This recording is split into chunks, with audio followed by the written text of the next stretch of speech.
Baik, anak-anakku semuanya, Assalamualaikum warahmatullahi wabarakatuh. Selamat pagi semuanya. Pagi, Pak. Salam sejahtera bagi kita semua di pagi hari yang lumayan cerah ya, karena tadi pagi sekitar jam 5-an itu hujan ya di area sekolah kita. Kemudian pagi ini cahaya matahari sudah mulai bersinar lagi. Mudah-mudahan sinar pagi ini memberikan semangat juga untuk kita untuk beraktivitas di hari Selasa ini. Baik, anak-anakku yang saya banggakan, tidak lupa di masa pandemi ini kita selalu mengedepankan protokol kesehatan. Bukan cuma untuk kita sendiri, tapi juga untuk orang-orang yang kita sayangi di rumah tentunya. Ya, agar semuanya kita selamat dari wabah virus COVID-19 ini. Anak-anakku yang saya banggakan, sebelum kita mulai aktivitas pada pagi hari ini, kita akan berdoa. Doa silakan dipimpin oleh ketua kelas. Daryl ya, ketua kelas silakan. Pak Irfan dan teman-teman, sebelum kita mulai pelajaran biologi pada hari ini, ada baiknya kita berdoa. Berdoa menurut agama masing-masing, berdoa dimulai.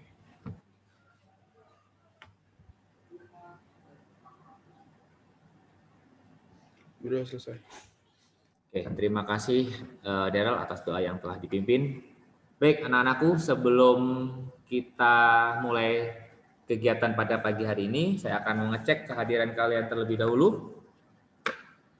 Yang pertama, Adeline Charlotte, ada? Hadir, Pak. Oke. Agustinus Herman, ada? Hadir, Pak.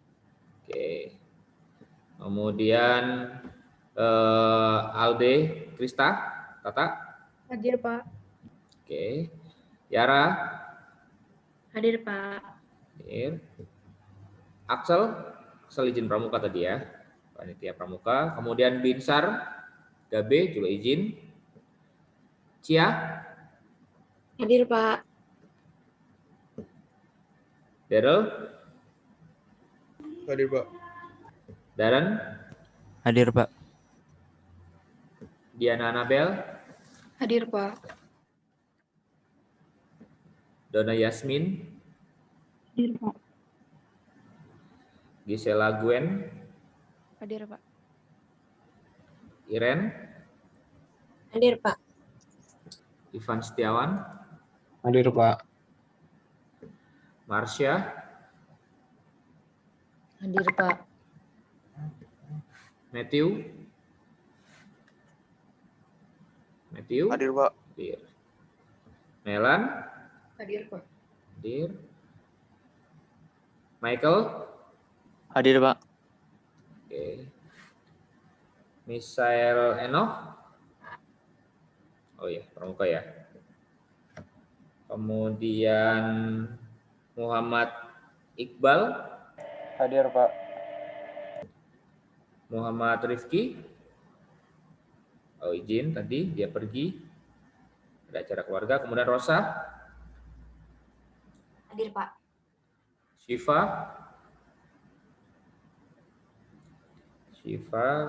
Pramuka ya. Timothy Sebastian? Hadir, Pak. Timothy Valdi? Hadir, Pak. Oke, kemudian Wenona? Hadir, Pak. Hadir. Kemudian Sibia? Hadir, Pak. Hadir. Oke, terima kasih. Oke, tidak ada yang sakit ya, sehat semua ya. Ya.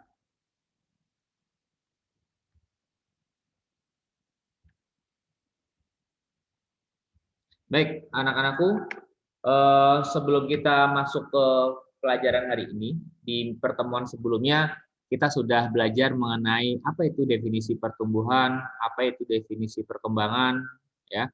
Kemudian di situ kalian juga belajar tentang proses perkecambahan, bagaimana perkecambahan itu dimulai sampai proses dia menjadi tumbuhan. Kemudian ada dua tipe perkecambahan dan sebagainya. Nah, saya ingin satu atau beberapa di antara kalian silakan untuk mereview kembali materi yang sudah saya jelaskan pada pertemuan sebelumnya atau yang sudah kalian cari informasinya di pertemuan sebelumnya. Silakan, mungkin siapa yang ingin berbicara? Ayo. Apa sih definisi pertumbuhan, apa sih definisi perkembangan, dan sebagainya. Ayo. Yang ngomong siapa?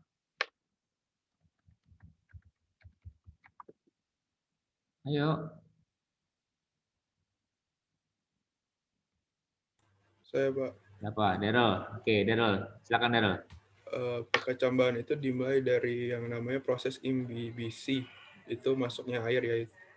Air itu berguna untuk mengaktifkan hormon gibberellin. Ya, betul. Terus? Hormon ini buat mengaktifkan enzim amilase dan protease yang berguna untuk hidrolisis cadangan makanan di endosperma. Oke, terus? Terus hasilnya itu dihidrolisis, dibawa ke titik tumbuh, yaitu radikula dan plumula untuk dijadikan sebagai sumber energi untuk pembelahan sel, sehingga biji dapat berkecambah.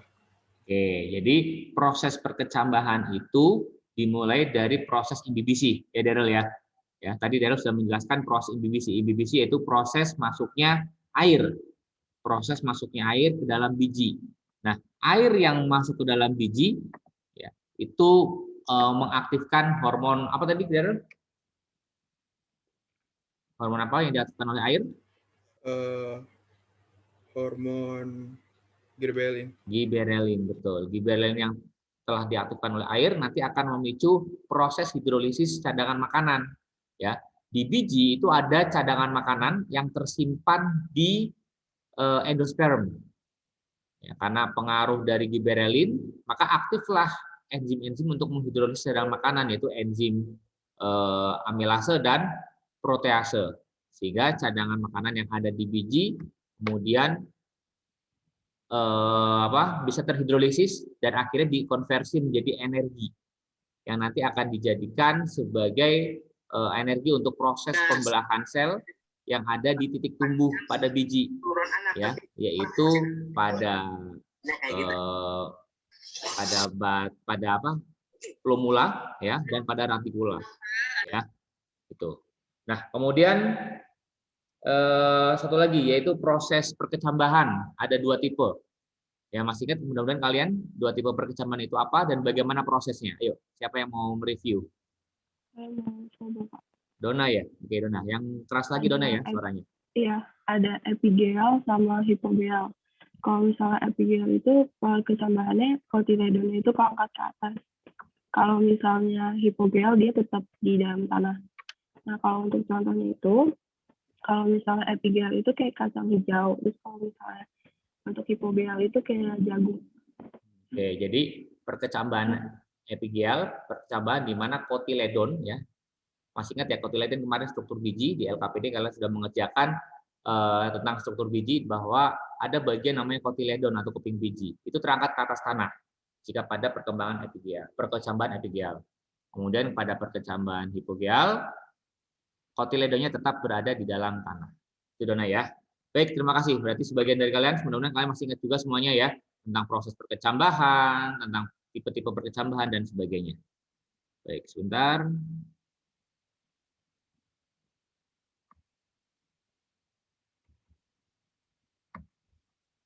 Oke, saya share PPT, sudah terlihat? Oke. Baik. Anak-anakku yang selalu saya banggakan di hari ini, ya, kita akan mempelajari mengenai faktor-faktor yang mempengaruhi proses pertumbuhan dan perkembangan pada tumbuhan. Ya. Hari ini kita akan mempelajari tentang faktor-faktor yang mempengaruhi pertumbuhan dan perkembangan pada tumbuhan. Ya. Nah, tujuan pembelajaran hari ini, yang pertama, kalian mampu mengidentifikasi dan menganalisis faktor-faktor yang mempengaruhi pertumbuhan dan perkembangan tanaman. Ya, nanti ada faktor internal, ada faktor eksternal, masing-masing ada faktor apa saja.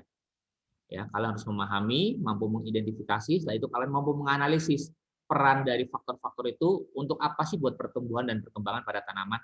Itu yang pertama. Yang kedua, ya, ini yang sudah sebagian kalian lakukan yaitu merancang percobaan faktor-faktor eksternal. Ya, saya lihat kemarin di forum diskusi kita di chat ya grup lain kita ada yang menggunakan cahaya untuk faktor eksternalnya, ada juga yang menggunakan media tanam, ya ada yang pakai kapas, ada yang pakai tanah, ada juga yang menggunakan media penyiraman, ya itu sangat bagus sekali. Ya, saya sangat mengapresiasi apa yang sudah kalian rencanakan, apa yang sudah kalian lakukan. Ya, ada di tujuan ketiga melakukan proses percobaan faktor-faktor eksternal yang mempengaruhi pertumbuhan dan perkembangan. Ini juga sudah kalian lakukan. Ya, nah hari ini kita akan menyimpulkan tentang hasil percobaan yang telah kalian lakukan, yaitu tentang faktor-faktor eksternal yang mempengaruhi proses pertumbuhan dan perkembangan tanaman, dan hari ini kalian akan mempresentasikannya.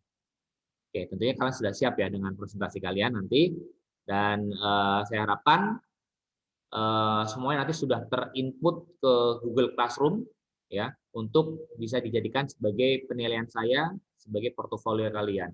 Ya, jadi aktivitas yang akan kita lakukan, yang pertama kita hari ini akan berdiskusi kelas, ya, diskusi kelompok, kemudian setelah kelompok baru berdiskusi kelas. Di situ kita akan membahas tentang LKPD, tentang faktor-faktor eksternal dan internal. Kemudian setelah itu kalian ya akan mempresentasikan hasil percobaan kalian. Ya. Baik, anak-anakku yang saya banggakan, ini tujuan pembelajaran kita pada hari ini, ya. Baik. Oke, sebentar.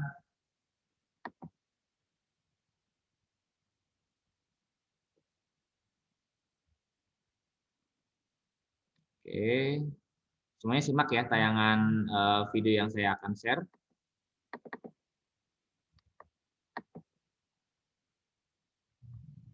Sebentar ya, masih loading.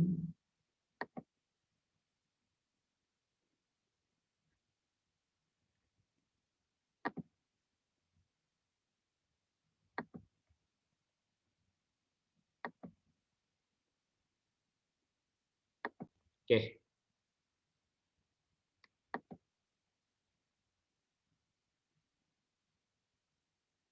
Simak tayangan berikut ya. Sebentar, masih loading.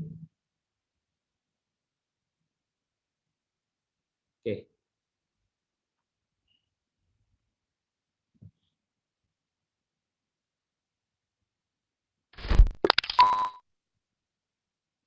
Effect of light on plants. Let us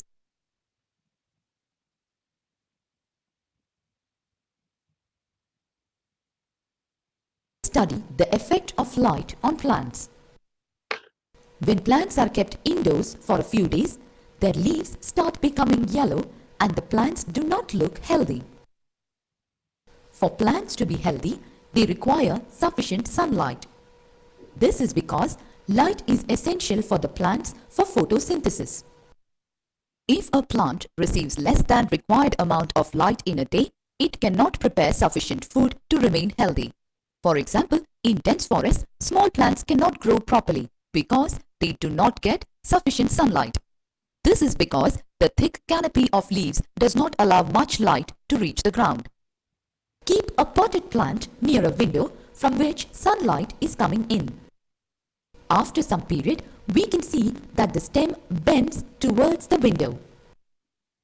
This property of the stem of a plant bending towards a source of light is known as phototropism. In some plants, flowers bloom only when there is sunlight. They open after sunrise and close at sunset. In some other plants, leaves open when there is sunlight and fold at night. Oke. Ya. Baik, anak-anak semuanya. Tadi tayangan video tadi menunjukkan salah satu faktor eksternal yang mempengaruhi proses pertumbuhan dan perkembangan pada tanaman. Baik, ada yang bisa menjelaskan nggak kira-kira video tadi menggambarkan tentang apa sih, bagaimana pengaruhnya faktor tersebut terhadap tanaman? Silakan. Saya mau coba, Pak. Yara, oke, Amanda Yara, silakan Yara. Kalau berdasarkan video tadi, itu berarti cahaya itu dibutuhkan untuk fotosintesis karena tadi tanaman yang dikenain cahaya itu dia bisa bertumbuh terus daunnya hijau gitu. Oke ya, salah satu peran cahaya tadi ya, cahaya matahari adalah untuk proses fotosintesis. Ya, proses fotosintesis, salah satu faktor yang dibutuhkan adalah cahaya matahari. Ya, nanti di 2 bab yang akan datang kita akan belajar mengenai proses metabolisme. Bab metabolisme ini di dalamnya ada proses fotosintesis. Nanti kita akan pelajari detail bagaimana proses fotosintesis itu berjalan. Ya, tidak seperti yang selama ini kalian pelajari mungkin di SD SMP, ya, cahaya matahari dan air, kemudian karbon dioksida digunakan untuk proses fotosintesis, jadilah karbon dioksida dan jadilah karbohidrat ya C6H12O6, glukosa dan oksigen. Ya, tidak hanya sekedar seperti itu prosesnya, ya. Tapi ada runtutannya, yaitu reaksi terang, reaksi gelap dan sebagainya, nanti akan kita pelajari di 2 bab yang datang. Oke, itu salah satunya Yara ya.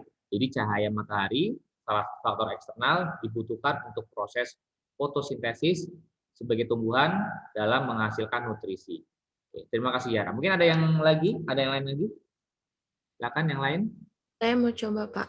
Oke, Gracia. Silakan Gracia.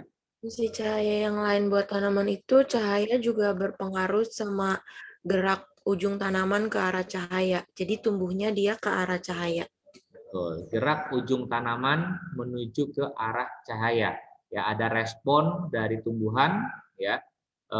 Ketika disinari satu bagian tertentu dia akan belok ke arah datangnya cahaya tersebut.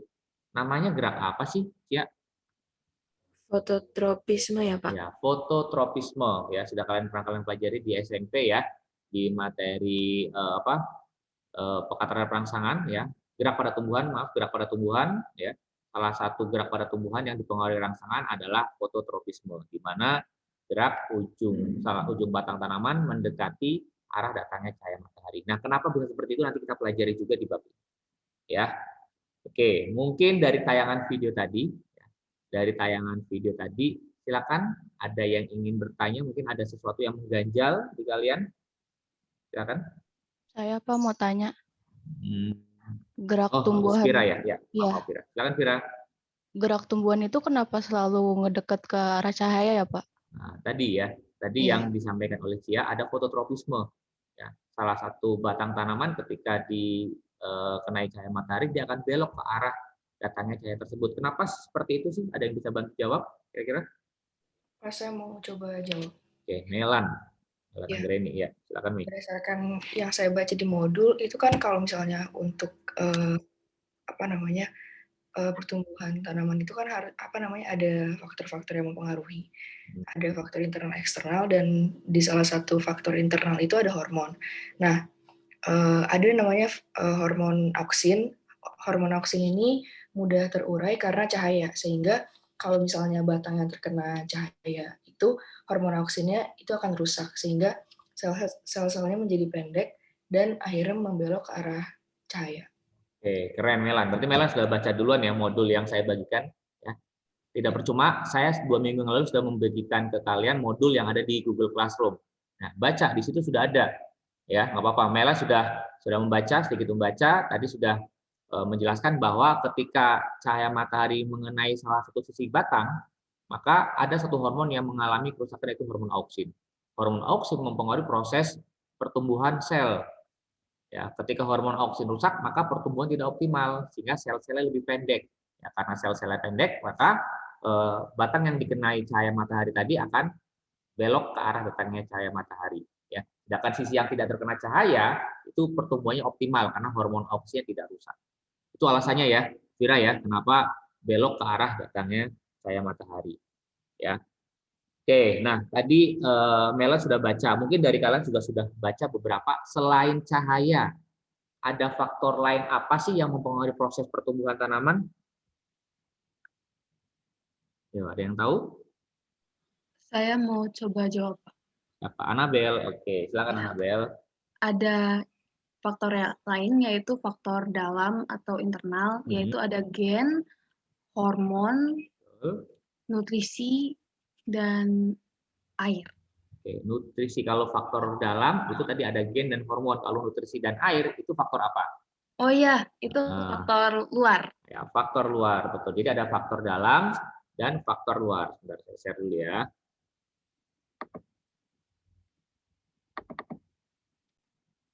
Oke, sudah tampak. Oke. Ya, jadi ada faktor dalam dan faktor luar. Ya, Nabel ya, faktor dalam meliputi gen dan hormon, ya, gen dan hormon. Kemudian faktor luar meliputi ada nutrisi atau makanan, air, cahaya dan sebagainya. Ya, oke, terima kasih Anabel. Nah, oke, baik. Sebelum kalian masuk ke ruang Zoom yang sudah saya break, ya, sebelumnya saya akan memberikan atau melemparkan satu masalah kontekstual, ya, masalah yang mungkin sering dijumpai, ya, di lingkungan sekitar kita, terutama tentang faktor-faktor tadi yang mempengaruhi proses pertumbuhan tanaman. Ya, nah permasalahan seperti ini. Jadi ada seseorang yang membeli 2 bibit mangga, kemudian 2 bibit mangga ini ditanam di tempat yang berdekatan, kemudian mendapatkan perlakuan sama, artinya dia disiram dengan volume yang sama setiap hari, kemudian dipupuk dengan kadar yang sama dan sebagainya. Pencahayaan juga dapatnya sama dan sebagainya. Namun setelah berbuah beberapa tahun kemudian, dari 2 tanaman mangga itu diperoleh buah yang berbeda rasa. Mungkin tanaman yang pertama rasanya manis, tanaman yang kedua rasanya asam. Kira-kira kenapa sih kok bisa seperti itu? Padahal perlakuannya sama. Ya, kenapa bisa seperti itu? Ayo, silakan. Kira-kira yang bisa jawab? Saya mau coba, Pak. Siapa? Gwen. Gwen, silakan Gwen. Kalau menurut saya itu karena faktor gen sih, Pak. Karena kan gen itu sifatnya bawaan. Jadi, kalaupun faktor-faktor yang lainnya tuh sama, tempat, pupuk, cahaya segala macam, tapi karena gennya itu beda, jadi rasanya juga bisa beda-beda gitu, Pak. Iya, betul Gwen ya. Seperti itu Gwen. Sama seperti Gwen punya saudara di rumah? Punya, Pak. Punya kakak atau adik? Adik. Adik Gwen cowok atau cewek? Cowok. Cowok. Nah, udah Gwen cewek, adiknya cowok, ya kan? Dalam satu keluarga ada jenis kelamin yang berbeda. Ya, jangankan Gwen dan adiknya cowok cewek, bahkan saudara kembar pun ya, kembar yang identik, kembar yang sama, pasti ada perbedaannya. Entah yang satu punya tai lalat, yang satu enggak dan sebagainya. Itu berasal dari gen, ya. Nah, nanti probability atau kemungkinan keturunan yang diperoleh dari persilangan 2 induk, ya, sehingga mendapatkan berbagai variasi keturunan nanti juga kita akan pelajari di kelas 12 ini. Ya, tepatnya di bab 5 yaitu tentang pewarasan sifat. Nanti kita akan mempelajari ini tentang pewarasan sifat. Mungkin sebagian kalian juga di SMP sudah mempelajari ya, semuanya sudah mempelajari tentang proses pewarasan sifat atau hukum Mendel 1 dan hukum Mendel 2. Ini ada kaitannya dengan proses genetika. Oke, terima kasih Gwen ya. Oke, selain masalah tadi misalnya yang saya lemparkan ke kalian, mungkin ada masalah lain yang ada ya di benak kalian terkait dengan proses pertumbuhan dan perkembangan, tentunya berkaitan dengan faktor-faktor yang mempengaruhinya. Silakan, mungkin ada yang ingin bertanya tentang permasalahan yang lain. Kita rangkum permasalahan itu, nanti kita bisa jadikan bahan diskusi. Ayo, silakan. Ada?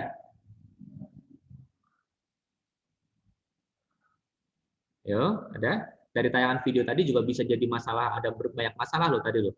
Oke, ayo silakan. Saya Pak. Siapa? Halo? Kenapa daun yang tidak terkena cahaya matahari berwarna kuning? Oh, Zibia ya? Ya. Zibia, kamu percobaannya ini ya, cahaya ya? Jadi perkecambahan yang kemarin pakai kacang hijau ya? Zibia kelompok kamu ya? Pakai kacang hijau, kemudian satu diletakkan tempat gelap, satu tempat terang ya? Nah, yang di tempat gelap ya itu daunnya berwarna kuning. Kenapa bisa seperti itu? Nah, ini satu permasalahan dari Zibia. Kenapa tadi di video juga ada Zibia ya? Di video ada terlihat bahwa tanaman yang tidak terkena cahaya matahari daunnya kuning, tapi kalau yang terkena cahaya matahari daunnya hijau. Nah, ini bisa dihimpun oleh kelompok Zibia ya, nanti diskusikan, cari solusinya. Kemudian kelompok yang lain juga bisa memasukkan permasalahan itu. Ya, nanti kita cari solusinya. Ya, permasalahan lain banyak terkait dengan proses pertumbuhan dan perkembangan serta faktor-faktor yang mempengaruhinya. Kalian himpun, nanti masukkan ke LKPD. Ya, saya akan share LKPD dulu sebentar.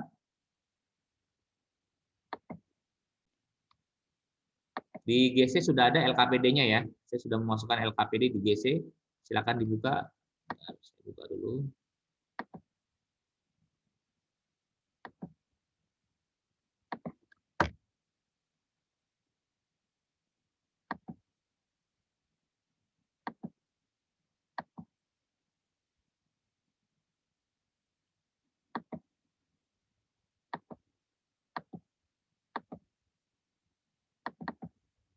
Oke, sudah tampak di screen kalian. Ini LKPD yang nanti harus kalian kerjakan, ya.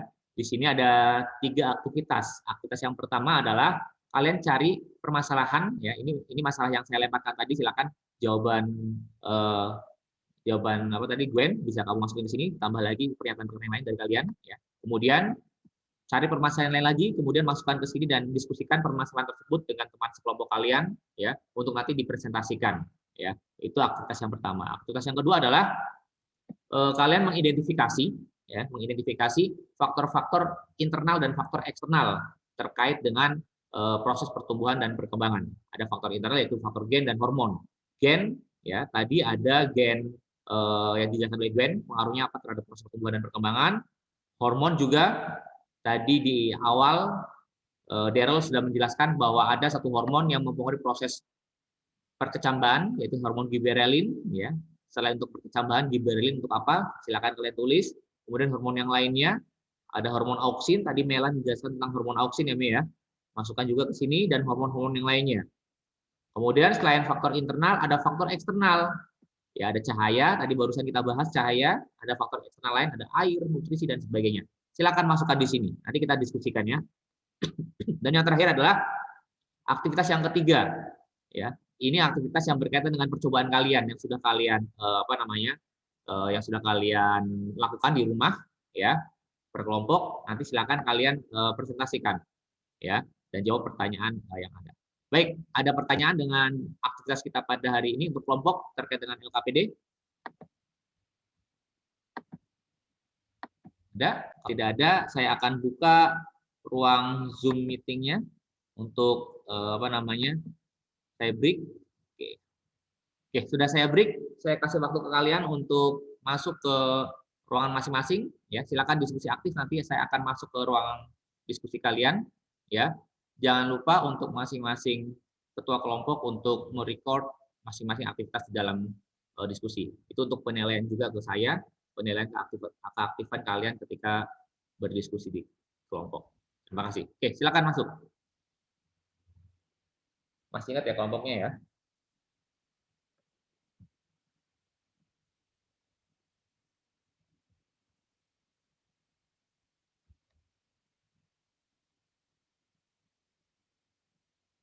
Bapak, mohon maaf Pak, background saya putih, boleh tolong? Saya masukin, ya. Saya kelompok 5. Kelompok 5. Maaf Pak, saya juga nggak bisa. Darren, kelompok berapa? Bisa masuk ke kelompok 3 Pak. 3. Makasih Pak. Saya juga Ya, belum sama-sama. ada ininya. Kelompok berapa? 5 ya? Saya ke kelompok 2. Oh, 2, ya. Oke, sudah masuk semua, ya? Oke. Silakan. Oke. Pagi Pak Awang, Pak Agus. Selamat pagi. Ya. Pagi Pak. Mohon maaf Pak, mulai tadi jam 9 anak-anak. Ya, jam apa-apa. Saya tadi agak telat beberapa menit masuk karena ini Ibu Santi kebetulan. Ada Bu Santi sebelumnya Pak, Ya, ya? Bu Santinya Bu lama. Pak Ipan, mohon maaf. Iya. Ibu Santi agak maju waktunya. Iya, soalnya jam 10 anak-anak ada pelantikan Bantara Pak. Ya. Online, jadi kita harus mulai. Jadi saya minta izin ke kepala sekolah juga untuk PPL tadi. Ya nggak apa-apa Pak. Terima kasih Pak. Lanjut saja ya. Bapak mau masuk ke room diskusi ya? Saya muter-muter Pak, ya. Ya silakan. Ya, makasih Pak. Saya mau berwarna. Ya. Jangan lupa direkam ya Pak, ya. Iya Pak, sudah direkam Pak. Makasih. Tapi ini mereka ya kan maksudnya? Mohon, tapi nu berwarna gitu. Enggak sekarang mah berwarna. Kemarin sok hitam putih. Kan diri atau ieu mati teh hiji.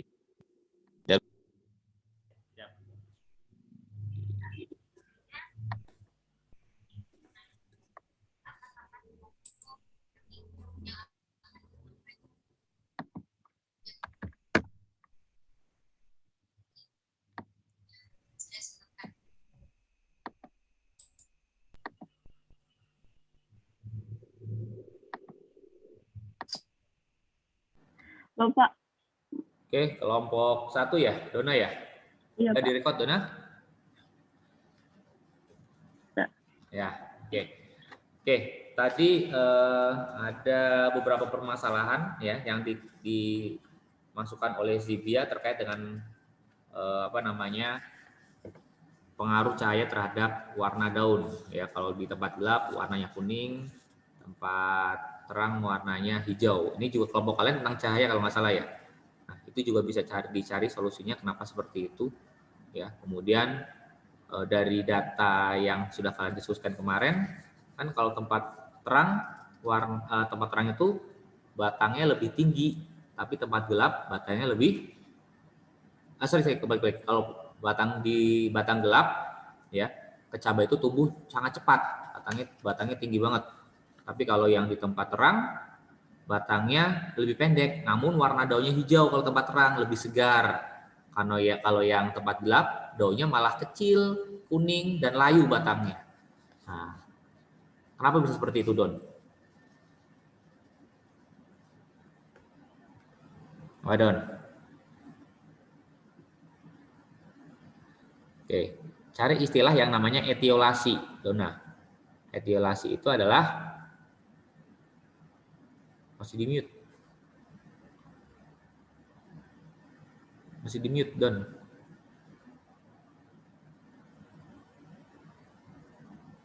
Pertumbuhan tidak normal, Pak. Pertumbuhan tidak normal, pertumbuhan kecambah atau tanaman di tempat yang gelap, ya, tanpa sinar matahari. Tanpa sinar matahari dia tidak normal, tinggi banget. Kenapa bisa tinggi banget, Don? Kaitkan dengan pernyataan tadi Melan, karena hormon auksin. Hormon auksin. Hormon auksin ini dia sifatnya mudah rusak jika terkena atau terpapar cahaya. Makanya kalau tempat gelap kan nggak ada cahaya kan, jadi hormon auksinnya bekerja optimal. Sel-selnya panjang, ya kan? Sel panjang, kemudian apa lagi? Sel panjang, kemudian batangnya, tapi batangnya lebih layu, ya batang layu, daunnya kuning. Kenapa bisa seperti itu? Karena tidak ada fotosintesis, ya daunnya kuning, klorofil tidak aktif, ya klorofil nggak aktif, warnanya kuning, kemudian nggak ada nutrisi karena nggak ada fotosintesis, makanya dia lebih layu, ya. Tapi kalau di tempat terang, klorofilnya aktif, daunnya seger, ya kan, batangnya tegak karena dia melakukan proses fotosintesis menghasilkan nutrisi, ya itu pengaruh cahaya. Nah selain itu ada lagi istilahnya ada fototropisme tadi yang belok ke arah datangnya cahaya, ya itu pengaruh cahaya. Ada lagi istilahnya fotoperiodisme. Nah kalian cari tuh fotoperiodisme itu apa? Ini kamu presentasikan juga, Don. Fotoperiodisme, ya itu tentang pengaruh lamanya penyinaran dengan munculnya bunga. Ada tumbuhan berhari pendek, tumbuhan berhari panjang, dan tumbuhan berhari sedang atau tumbuhan normal, ya netral, plant neutral day, tumbuhan berhari netral, ya tuh. Ya nanti presentasi dibagi-bagi ya, jangan Metu sendirian atau jangan Vira sendirian, bareng-bareng. Oke, udah ada lagi pertanyaan yang mau didiskusikan? Ya. Oke, silakan lanjutkan ya pengisian LKPD. Ada Pak Awang, silakan Pak Awang. Ya. Terima kasih, saya ke kelompok yang lain dulu ya. Pak Irfan, saya mau nanya Pak, saya habis presentasi boleh izin ini nggak Pak? Izin nggak ikut Pak, saya mau pergi sama keluarga Pak. Ya udah, nanti izin dulu ya. Ini lewat chat aja ya kalau mau jalan ya, Valdi ya. Ya nanti saya habis presentasi dulu sih Pak. Ya oke. Oke, saya ke kelompok yang lainnya dulu ya. Baik Pak, makasih. Ya sama-sama.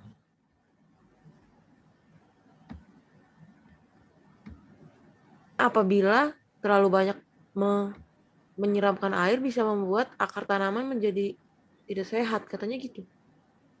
Oke. Udah lanjutin. Ayo. Kenapa? Ada yang mau ditanyakan, Ci?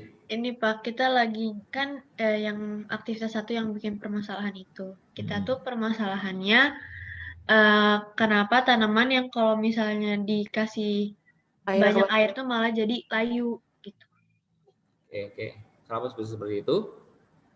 Yo. Kalau dari yang saya baca sih Pak, karena katanya jenis tanaman tuh berbeda-beda. Ada yang dia akarnya cuman bisa menyerap sedikit air, jadi harus tumbuhnya medianya tanahnya agak kering. Ada juga yang harus banyak air. Jadi kalau kebanyakan akarnya bisa busuk terus nggak berfungsi dengan baik gitu. Jadi tumbuhan itu kan dibedakan juga berdasarkan tempat hidupnya kan. Ada tumbuhan yang hidup di tempat kering atau namanya xerophyt. Ya, xerophyt contohnya kaktus itu kan tumbuhan yang terbiasa atau teradaptasi dengan lingkungan yang kering, sedikit air, makanya batangnya dia berair, ya. Kemudian batangnya berklorofil, daunnya kecil, akarnya dia banyak, panjang untuk menembus air. Kemudian ada lagi hygrofit, pakai G, hygrofit itu tumbuhan yang hidup di tempat yang lembab atau tumbuhan yang sering kita lihat sehari-hari di rumah kita, ya. Itu kondisinya normal, kondisi airnya normal. Kemudian ada lagi hidrofit, tumbuhan yang berbatang atau tumbuhan yang hidup di tempat yang berair, ya, seperti teratai, kemudian eceng gondok, ya, masing-masing punya adaptasi. Ya, adaptasinya itu bisa berupa bentuk akarnya, daunnya, dan sebagainya. Nah, perihal mengenai ada beberapa tumbuhan yang dia ketika dikasih banyak air dia akan layu. Karena bisa seperti itu. Nah, pengaruhnya ada di misalnya ada efek, misalnya kamu masih ingat ya di kelas 11 ada kalau sel tumbuhan dikasih banyak air apa yang terjadi? Ya. Nah, turgid. Turgid berarti selnya membesar. Ya, selnya membesar dan sebagainya. Nah, itu nantinya akan teradaptasi dengan pembukaan stomata yang banyak. Ya, stomata akan dibuka selebar-lebarnya untuk ngeluarin air, sehingga kontrol yang dilakukan tumbuhan, maka bisa saja air di dalam sel-selnya itu biar keluar semua dulu. Ya, biar keluar semua dulu, akibatnya efeknya nanti dia bisa layu. Namun ketika sel-selnya udah rusak, ya layu itu bisa menyebabkan kematian. Tuh, ya. Oke, yang lain lagi ada? Terus yang lain yang faktor-faktor internal eksternal jangan lupa ya. Oh iya. Faktor internal eksternal kan Yara, ntar majunya. Iya. Oke. Apa Yara? Itu sih masih yang dipermasalahan tadi Gracia yang ini. Tanaman itu bisa nggak ngelakuin fotosintesis tapi cahayanya itu dari lampu bukan dari matahari? Bisa. Ya, nanti kita pelajari di bab metabolisme fotosintesis. Jadi sebenarnya bukan cahaya matahari yang dibutuhkan, bukan cahaya matahari saja, bukan cahaya matahari dalam bentuk cahaya ya, tapi cahaya matahari, cahaya yang panjang gelombangnya itu dibutuhkan untuk proses fotosintesis. Ya, ada cahaya matahari dengan panjang gelombang 700 nanometer dan 680 nanometer itu. Dua panjang gelombang yang dibutuhkan oleh tumbuhan untuk proses fotosintesis, yaitu 680 nanometer dan 700 nanometer. Ya. Dan itu banyak terdapat di cahaya yang warna merah dan nila. Ya, jadi bisa dimodifikasi pakai lampu dengan warna yang sejenis juga. Tuh. Kalau di lab kita ya, ketika mendung misalnya nggak bisa praktikum fotosintesis yang di luar di lapangan gitu kan dengan cahaya, biasanya pakai lampu. Nanti kita sediakan lampu ya, lampu-lampu belajar yang itu dipakai untuk cahaya matahari artifisial atau buatan ya. Itu jangan lupa yang faktor internal eksternal ya. Ya Pak. Nah, karena bagian kalian tadi ya. Oke, saya ke kelompok lain dulu ya. Ya Pak, makasih Bapak. Sama.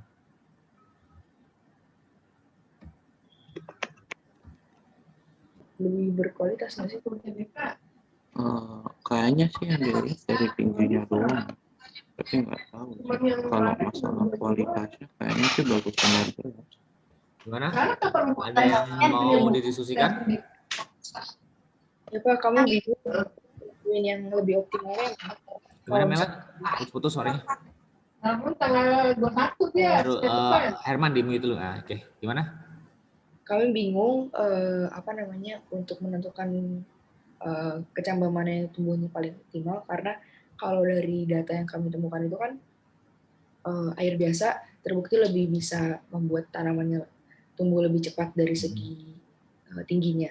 Tapi kalau misalnya dari analisis kami, ternyata air hasil cucian beras itu mengandung unsur hara yang lebih tinggi, menyebabkan pertumbuhan akarnya lebih maksimal. Nah, sayangnya penelitian kalian itu cuma 5 hari, Mei, itu kekurangannya. Jadi kita nggak bisa melihat faktor yang lebih panjang lagi nanti pengaruhnya, ya kan? Saya juga pinginnya sih sampai berbulan-bulan, bahkan sampai tumbuh itu kacang hijau yang baru lagi. Tapi saya kan terbatas sampai materi ini selesai, hanya 5 hari yang saya sediakan waktu untuk kalian. Ya, data yang tersedia seperti itu. Ya, mungkin kalau misalnya dari teori yang kalian dapatkan, harusnya tumbuhan yang disiram pakai air cucian beras itu yang nanti akan tumbuh lebih bagus, ya teorinya. Namun fakta di lapangan, kenapa yang pakai air lebih tinggi sekian senti, berapa senti sih bedanya? Dikit paling ya? Kalau sampai hari kelima sih bedanya sampai 7 cm, Pak. 7 cm ya. Oh iya.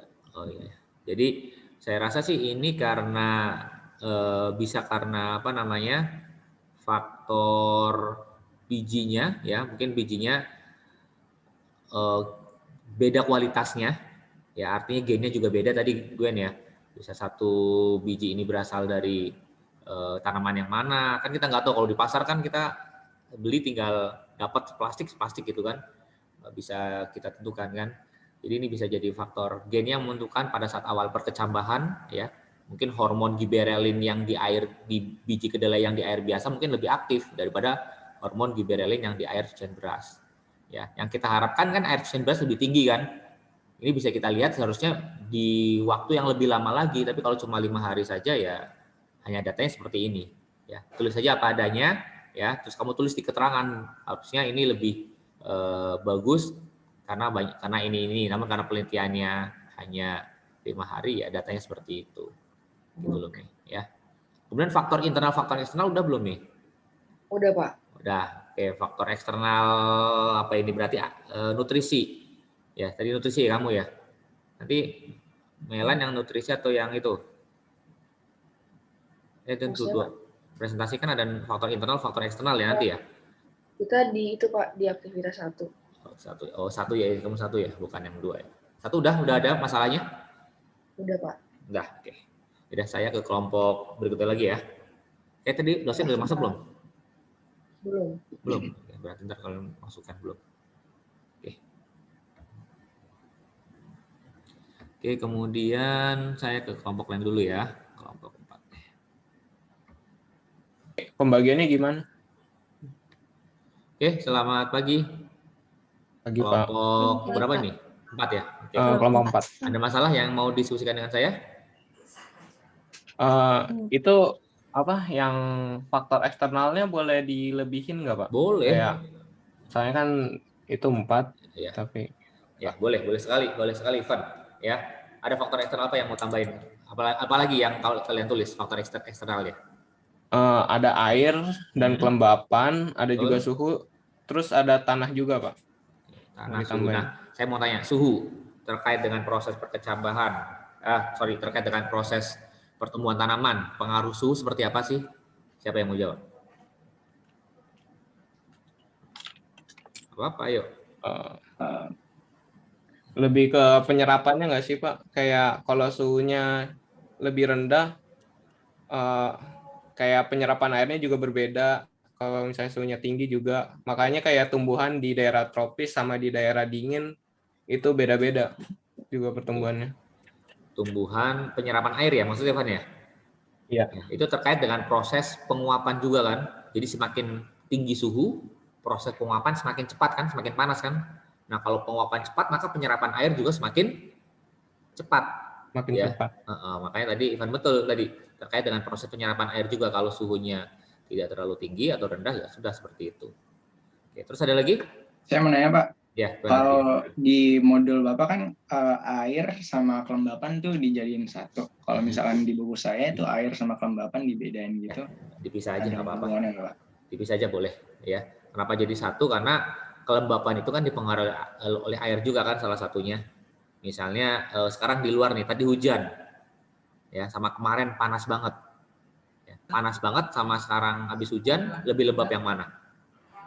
Habis hujan. Iya, kelembapannya lebih tinggi yang habis hujan, karena kondisi airnya banyak. Ikutin ya. Oke. Sibia, Iren, ada yang bertanya? Ya, Pak. Iren, Sibia? Enggak. Oke. Saya ke kelompok lain dulu ya. Nanti kita 5 menit lagi selesai ya. Baik, Pak.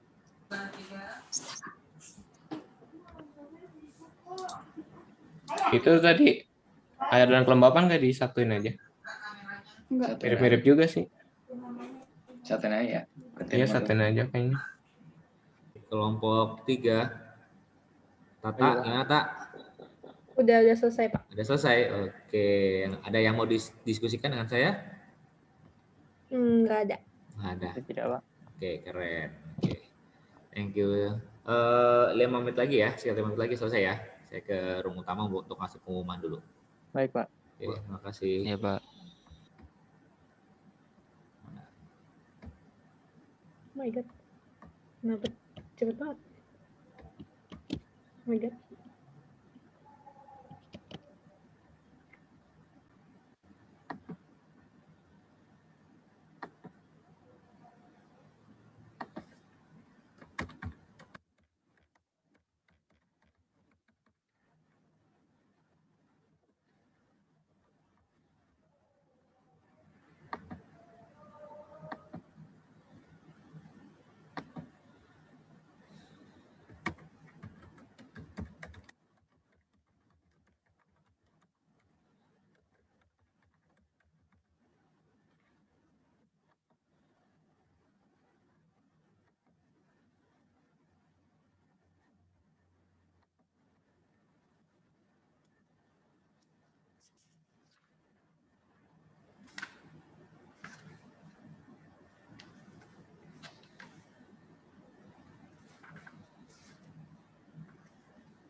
Oke, tunggu kelompok 2 masih diskusi sepertinya. Mereka belum ada yang keluar dari room.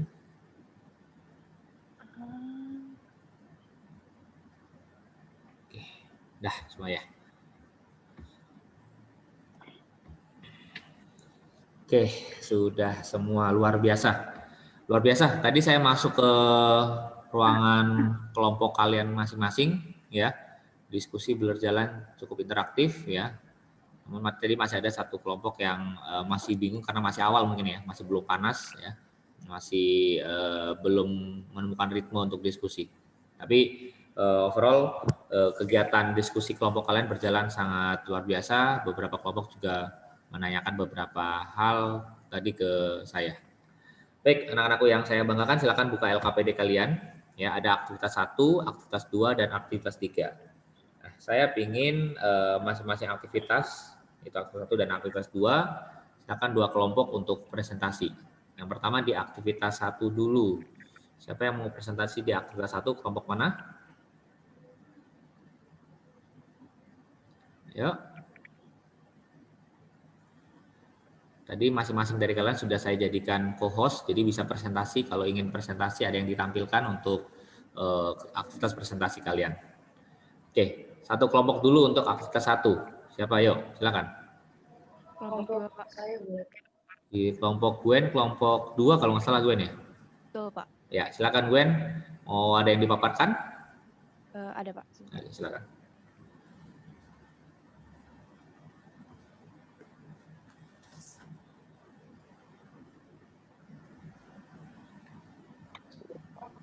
Oh, siap. Selamat pagi semuanya. Kami dari kelompok 2 sekarang akan mempresentasikan jawaban hasil diskusi kami mengenai dari aktivitas 1 dari LKPD Biologi.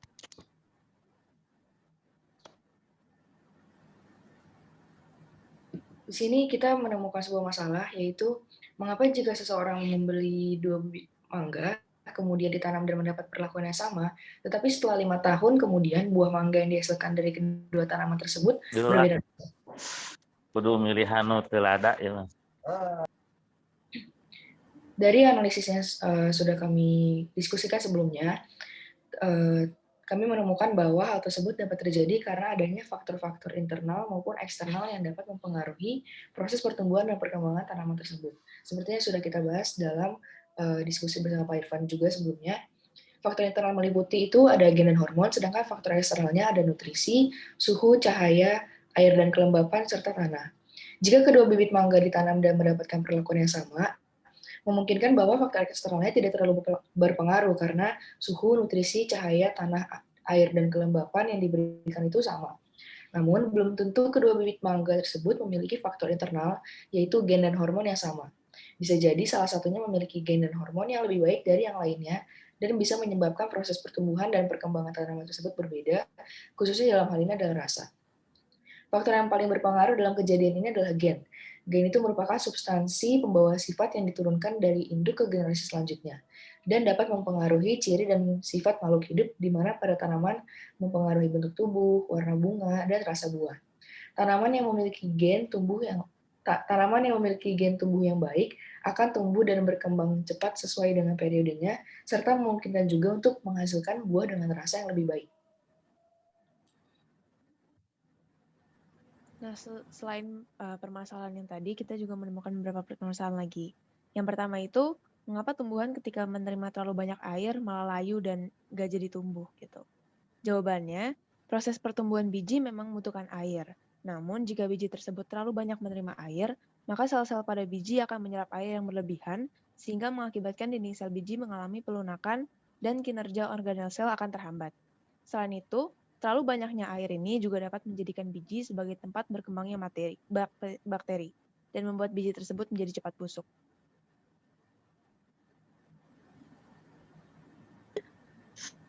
Permasalahan selanjutnya yaitu faktor apa yang mampu mengaktifkan atau memulai proses perkecambahan.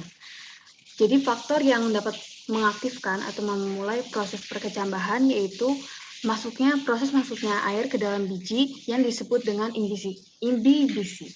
Imbibisi adalah tahap pertama yang sangat penting dalam proses perkecambahan karena menyebabkan peningkatan kandungan air yang diperlukan oleh benih untuk memicu perubahan biokimiawi dalam benih sehingga benih berkecambah.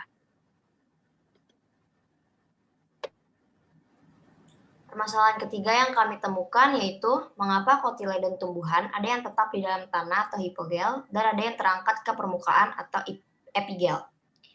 Hal itu terjadi karena perbedaan batang yang tumbuh selama proses perkecambahan. Pada epigel, yang memanjang adalah batang di bagian bawah kotiledon atau yang disebut hipokotil, sehingga kotiledon seolah-olah terdorong ke atas dan akhirnya keluar dari tanah. Sedangkan pada hipogel, batang pada bagian atas kotiledon lah yang memanjang atau yang disebut epikotil. Maka kotiledon akan tetap terpendam di dalam tanah. Sekian dari kelompok kami. Mohon maaf jika ada salah kata. Sekian dan terima kasih. Terima kasih. Oke, beri plus untuk kelompok berapa? 2 ya? Oke, terima kasih untuk kelompok 2 atas paparan yang telah disampaikan. Ini terkait dengan aktivitas 1 ya. tadi disajikan beberapa masalah yang sudah didiskusikan oleh kelompoknya Melan. Di antaranya tadi ada permasalahan yang sudah dipaparkan di awal, perihal dengan buah mangga. Kemudian ada permasalahan yang lain, ya. Yang menarik itu tentang faktor, karena kita bicara masih faktor-faktor pertumbuhan ya, ada air.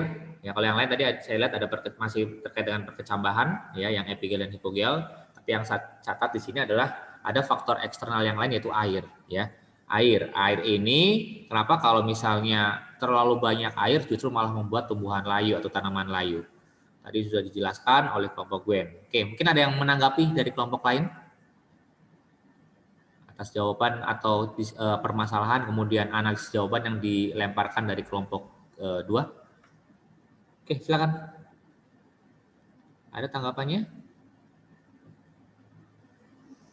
Bisa permasalahan tadi ya, ada permasalahan terkait dengan gen tadi, gen dan hormon, ada air, dan ada banyak permasalahan tadi yang dilemparkan oleh kelompok 2. Oke, silakan ada yang mau menanggapi? Bapak, saya mau nambahin. Iya, menambahkan ya. Yang mana, Yara? Iya. Yang tadi kenapa tanaman kalau dikasih banyak air malah jadi layu. Oke, silakan Yara. Karena tadi di kelompok kita juga sama masalahnya itu juga. Nah, analisis jawaban dari kelompok kami itu, kalau misalnya dia terlalu banyak air, dia bisa membuat sel-sel di dalam tumbuhan itu mengalami turgid. Nah, akhirnya turgid itu menyebabkan pembukaan stomata semaksimal mungkin untuk mengeluarkan air yang berlebihan. Jadinya airnya yang di dalam sel itu keluar semua, tapi pembukaan stomata yang terlalu maksimal itu bisa menyebabkan sel-selnya itu rusak, jadinya tumbuhannya itu mengalami layu atau bahkan tumbuhannya bisa mati. Oke, terima kasih Yara atas informasi tambahannya. Jadi terkait dengan proses, berarti saya tangkap proses transpirasi ya, proses penguapan.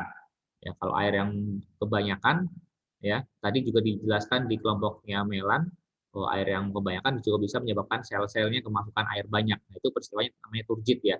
Di kelas 11 sudah kita pelajari. Nah, itu peristiwa turgid ini nanti juga akan memicu proses transpirasi, proses penguapan air yang banyak berlebihan. Ya.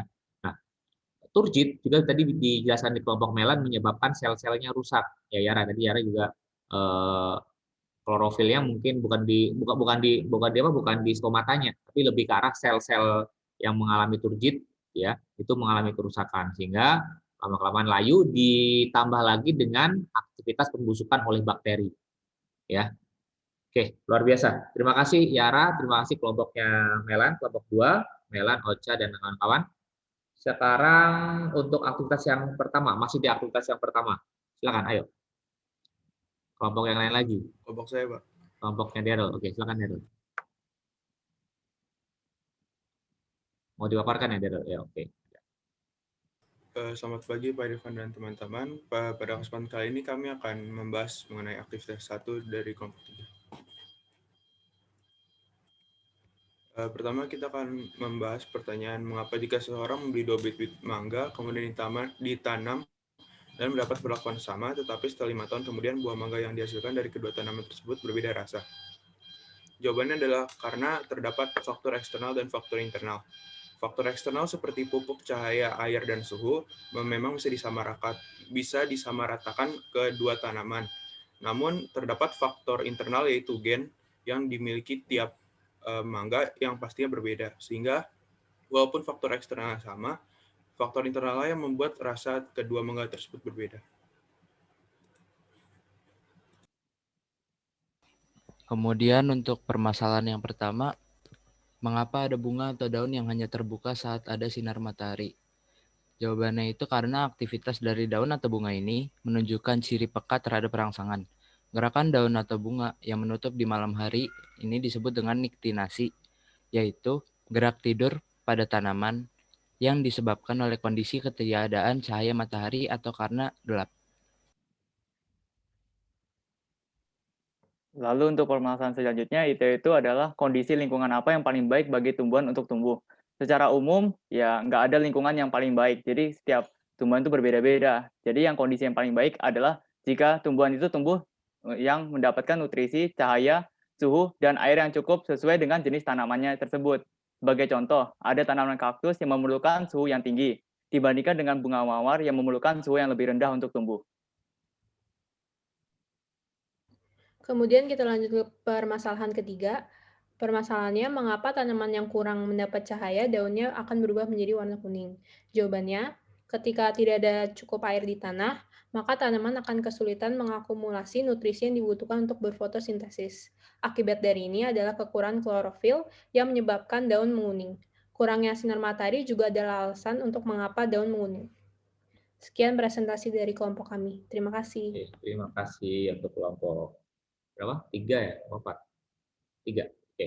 Terima kasih kelompok 3, Daryl dan kawan-kawan. Oke, ada permasalahan yang menarik lagi tadi ya. Ada disajikan 3 permasalahan baru yang berbeda dari kelompoknya Melan, kelompok 2 ya.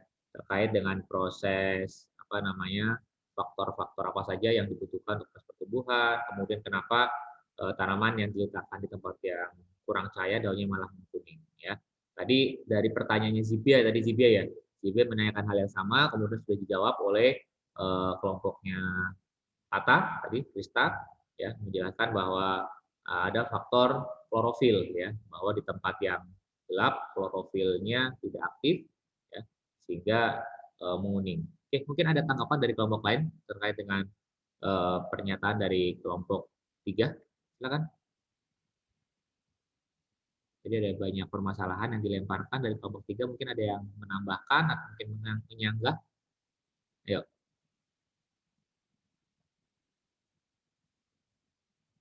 Dah. Oke, saya rasa cukup ya. Untuk kelompok 3 ini kita beri aplaus untuk kelompok Tata, Daryl, Michael, dan kawan-kawan. Oke, terima kasih. Kemudian masuk ke aktivitas yang kedua, yaitu aktivitas mengenai faktor internal dan faktor eksternal. Ya, sama 2 kelompok. Saya minta tolong yang satu kelompok faktor internal menjelaskan, yang kelompok yang kedua faktor eksternal. Siapa dulu yang mau menjelaskan faktor internal dulu? Siapa yuk? Faktor internal kelompok siapa? Yang belum berarti ada kelompok 1, kelompok 4, dan kelompok 5. Ayo, yang belum gantian. Biar kebagian semua. Yo, ada faktor eksternal. Apa tadi? Faktor internal apa aja tadi? Ayo silakan. Kelompok saya deh, Pak. Oke, Ivan. Ivan kelompok berapa, Ivan? Kelompok 4, Pak. Mau faktor internal atau faktor eksternal? Faktor internal deh, Pak. Internal, oke, silakan. Ada yang mau dipaparkan? Ya, sebentar, Pak. Ya, silakan.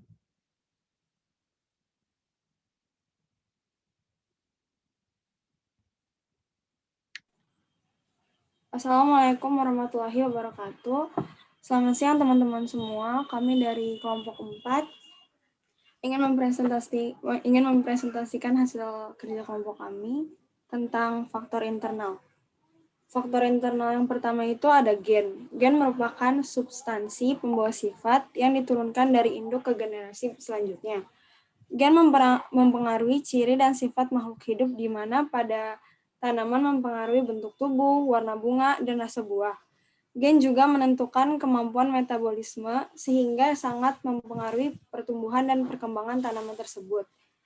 Tanaman yang memiliki gen tumbuhan yang baik akan tumbuh dan berkembang cepat sesuai dengan periodenya. Faktor kedua internal ada hormon.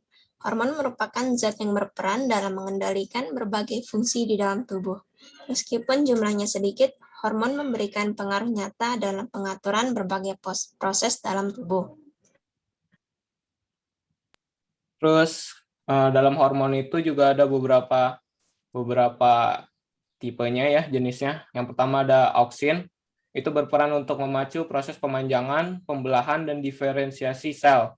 Kayak yang dijelaskan tadi, hormon ini juga membuat tanaman tumbuh mengarah ke arah cahaya atau fototropisme. Yang kedua ada giberlin, berperan untuk pembentukan biji serta perkembangan dan kecambahan embrio.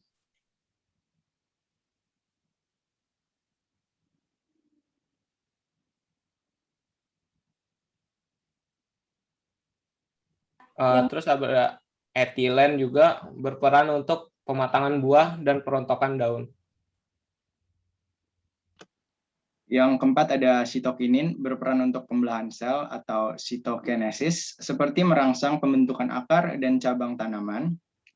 Yang kelima ada asam absisat berperan untuk proses penuaan dan gugurnya daun.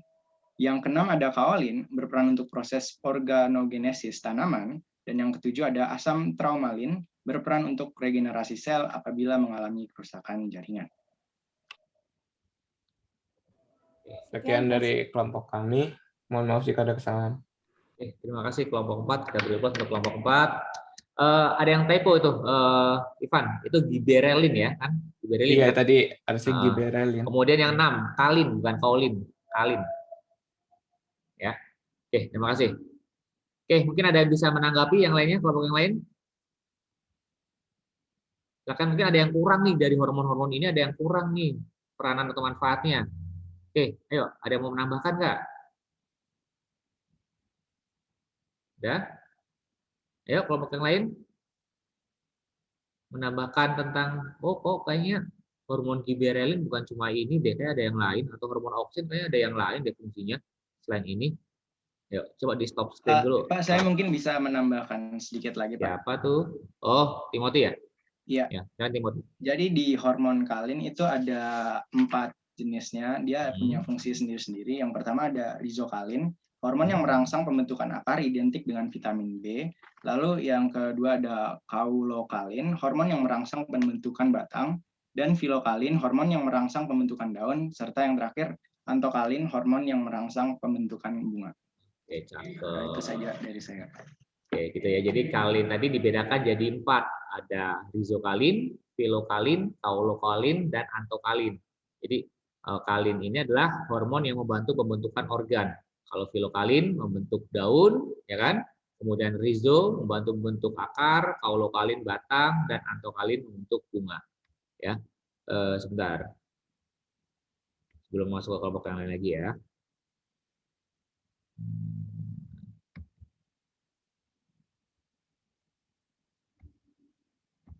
Oke, saya paparkan sedikit. Tambahkan lagi. Ya, tadi ada faktor internal ya, maaf, internal ya, yaitu gen ya. Gen adalah substansi hereditaritas yang diwariskan dari induk kepada keturunannya, tadi sudah ya. Hormon yaitu senyawa kimia yang membantu proses metabolisme tubuh makhluk hidup. Nah, ini macam-macamnya. Coba lihat lagi ya. Lihat lagi tadi yang dipaparkan oleh kelompok Ivan ya. Kalau masih belum lengkap, saya sudah masukkan ini di GC ya. Nanti kalian tinggal download kemudian baca lagi. Jadi hormon auksin ini adalah hormon yang membantu proses pertumbuhan primer, khususnya pada ujung batang, ya, menyebabkan ujung batang tumbuh terus ke atas, ya, atau istilahnya adalah dominansi apikal di poin ke-6. Lihat poin ke-6, ya. Jadi si hormon auksin ini menyebabkan efek yang namanya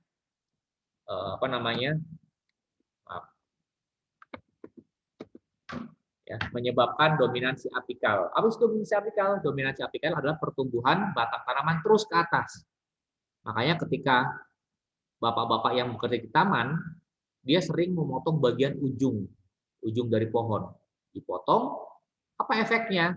Efeknya adalah muncul cabang-cabang, atau istilahnya adalah muncul tunas samping, karena hormon auksinnya terbuang. Hormon auksinnya ada di bagian ujung batang, terbuang, sehingga dominansi apikal hilang, muncullah tunas-tunas samping atau tunas lateral. Ya, atau ibu-ibu yang biasanya metik daun teh di kebun teh kan, pucuk daun teh itu dipetik. Efeknya apa? Muncul cabang-cabang dari tanaman teh. Sehingga kemudian kalau ke puncak, jalan-jalan ke puncak, itu tanaman teh sebelah kiri, sebelah kanan jalan puncak, itu kan lebar-lebar ya pohon tehnya. Itu efek dari sering dipetiknya bagian pucuk teh. Ya, yang lainnya, fungsi yang lainnya adalah meningkatkan perkembangan bunga dan buah, mencegah gugurnya daun, merangsang perkembangan akar lateral, dan merangsang pembelahan sel kambium vaskuler, yaitu kambium yang terletak di antara xilem dan floem. Ya, ini percobaan ini membuktikan bahwa hormon auksin ini ada di bagian ujung tanaman.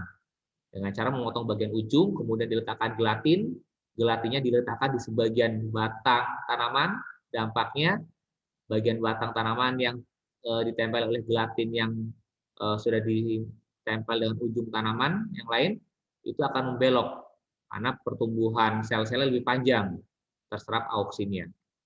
Ya.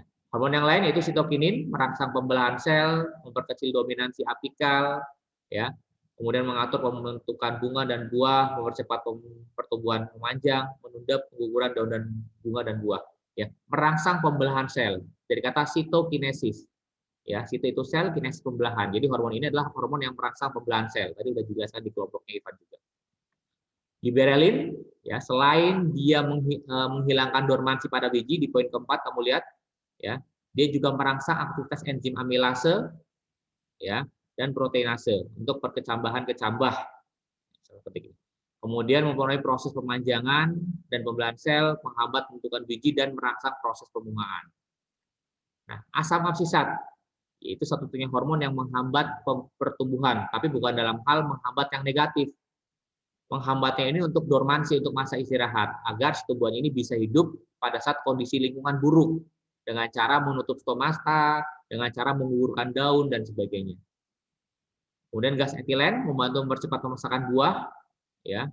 Kemudian asam tromalin membantu proses penutupan luka pada tanaman, dan kalin tadi dijelaskan oleh kelompoknya oleh Timothy tadi, ya. Baik, terima kasih. Kemudian kelompok yang lain silakan. Masih ada satu lagi, itu Kelompok faktor saya, eksternal. Siapa? Yara ya? Kelompok Oke. saya. Silakan, Ya. Yara. Saya jadi share screen ya, Pak. Ya.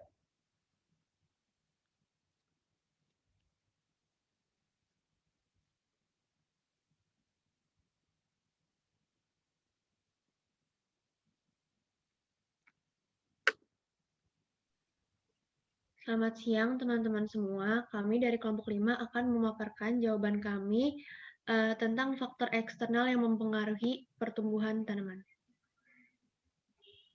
Yang pertama ada temperatur udara. Suhu mempunyai pengaruh yang cukup besar terhadap berbagai aktivitas tumbuhan seperti proses respirasi, fotosintesis, reproduksi, dan transparansi. Jika suhu terlalu tinggi, maka kegiatan tumbuhan akan menjadi terganggu. Suhu ideal yang cocok untuk tumbuhan rata-rata berkisar antara 10 derajat Celcius hingga 35 derajat Celcius. Yang kedua ada air. Air adalah salah satu komponen kehidupan yang penting bagi tumbuhan. Fungsi air bagi tumbuhan adalah untuk mempercepat perkecambahan biji, melarutkan zat, membantu mengangkut berbagai unsur hara dan hasil fotosintesis, membantu mempercepat laju proses fotosintesis, dan sebagai tempat untuk berbagai macam reaksi enzimatis. Nah, yang ketiga, nutrien. Nutrien atau nutrisi diperlukan tumbuhan sebagai sumber energi. Jika tumbuhan kekurangan nutrien, maka pertumbuhannya akan menjadi terhambat atau defisiensi. Adapun macam-macam nutrien yang dibutuhkan tumbuhan, yaitu mikronutrien dan makronutrien. Mikronutrien adalah unsur mikro yang terdiri dari berbagai macam unsur mineral, biasanya dibutuhkan hanya dalam jumlah yang sedikit. Contohnya tembaga, boron, mangan, klor, molibdenum, seng, dan besi. Kalau makronutrien adalah unsur makro yang terdiri dari unsur mineral yang diperlukan tumbuhan dalam jumlah banyak. Contohnya magnesium, fosfor, karbon, silfur, kalium, oksigen, hidrogen, nitrogen, dan kalsium. Yang keempat ada cahaya. Cahaya berfungsi untuk membantu proses fotosintesis dan menghasilkan makanan, serta mempercepat pertumbuhan dan perkembangan tanaman. Bila kita menyimpan kecambah di tempat gelap selama beberapa hari, kecambah itu akan tumbuh lebih cepat dan lebih tinggi juga dari seharusnya. Namun tampak lemah dan pucat atau kekuning-kuningan karena kekurangan klorofil. Nah, kondisi ini kita sebut dengan etiolasi. Untuk yang kelima ada derajat keasaman tanah atau pH. pH itu sangat berpenting dan mempengaruhi tingkat pertumbuhan serta perkembangan tanaman. Bahkan beberapa jenis tanaman akan mati keracunan jika ditanam pada pH tanah yang tidak sesuai. Lalu yang terakhir ada kelembapan tanah dan udara. Jika tingkat kelembapan udara suatu tempat cukup rendah, maka akan membuat laju transpirasi tanaman akan menjadi meningkat. Dengan begitu, Hal ini dapat meningkatkan penyerapan air dan unsur hara tumbuhan. Hal yang sama juga jika tanah cukup lembab. Tanah yang lembab akan membuat penyerapan air oleh tanaman menjadi meningkat. Efeknya penguapan pun akan berkurang dan pertumbuhan dan perkembangan tumbuhan menjadi cepat. Tanah yang lembab juga sangat membantu mempercepat pertumbuhan kecambah biji.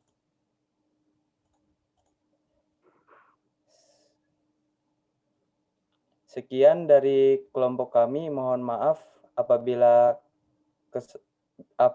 ada kesalahan. Sekian, terima kasih. Oke, terima kasih. Kita beri plus untuk kelompok berapa? 5 ya terakhir ya. Oke, terima kasih kelompok 5, luar biasa. Jadi ada faktor eksternal. Jadi bukan cuma faktor internal saja mempengaruhi pertumbuhan, bukan cuma gen, bukan cuma hormon, tapi juga butuh faktor eksternal, faktor lingkungan. Tadi ada yang typo di arah kelompok kamu. Yang pertama suhu tadi ya, harusnya transpirasi bukan transparansi. Transparansi itu penguapan. Kemudian tadi yang nutrisi yang dibaca oleh Marsha itu mikronutrisi, Marsha ya, bukan mikro ya, mikronutrisi. Ya. Oke, ada tanggapan dari kelompok lain terkait dengan faktor eksternal? Sudah benar kayak gini atau mungkin ada tambahan yang lain? Silakan. Ayo. Mana? Ada? Ya, ada cahaya tadi yang menarik ya. Cahaya tadi udah dijelaskan di awal ya, ditambahkan lagi oleh tadi dibaca oleh Cia kalau nggak salah Cia ya. Cahaya mempengaruhi proses fotosintesis, namun kalau misalnya di tempat yang gelap berpengaruh terhadap peristiwa etiolasi. Nah, catatan itu etiolasi. Apa itu etiolasi? Mungkin ada yang bisa bantu jawab? Saya, Pak. Tuh, siapa? Adeline. Oh, Adeline Charlotte ya. Silakan, Charlotte. Etiolasi itu adalah pertumbuhan abnormal tanaman di tempat yang gelap atau kurang cahaya, di mana tanamannya itu akan tumbuh menjadi panjang, terutama batangnya, tapi dia layu dan warna tanamannya itu enggak hijau, enggak ada klorofilnya. Hal ini dipengaruhi oleh fitohormon auksin yang akan semakin banyak yang akan semakin banyak apabila terkena cahaya dan semakin sedikit kalau tanaman berada dalam ruangan yang kurang cahaya. Balik Charlotte. Jadi kalau misalnya kena cahaya, auksinya malah sedikit. Kalau auksinya kalau dalam ruangan yang gelap, auksinya malah makin banyak. Ya, malah makin optimal, malah kerjanya bagus ya. Jadi kalau tempat gelap auksinya bekerja optimal, maka berefek terhadap sel-sel batangnya semakin panjang. Kayak batangnya lebih panjang kan? Ya. Tapi kalau di tempat yang terang, auksinya terurai karena ada cahaya sehingga batangnya lebih pendek. Oke, terima kasih Charlotte ya. Nanti yang lain bisa baca lagi ya di modul ada faktor kelembapan, nutrisi tadi ada nutrisi yang sedikit dibutuhkan dalam jumlah sedikit dan dibutuhkan dalam jumlah yang banyak atau makronutrisi. Ada lagi air ya, ada lagi kelembapan ya. Terima kasih untuk kelompok 5. Satu lagi yang terakhir terkait dengan percobaan kalian. Oke, kelompok yang belum presentasi kelompok berapa? 1 ya, Dona. Ayo langsung presentasi. Oke, waktu kita terbatas Dona, silakan terkait dengan percobaan kalian. Assalamualaikum warahmatullahi wabarakatuh. Kami dari kelompok 1 akan mempresentasikan hasil percobaan kami, yaitu pengaruh intensitas cahaya matahari terhadap pertumbuhan biji kacang hijau.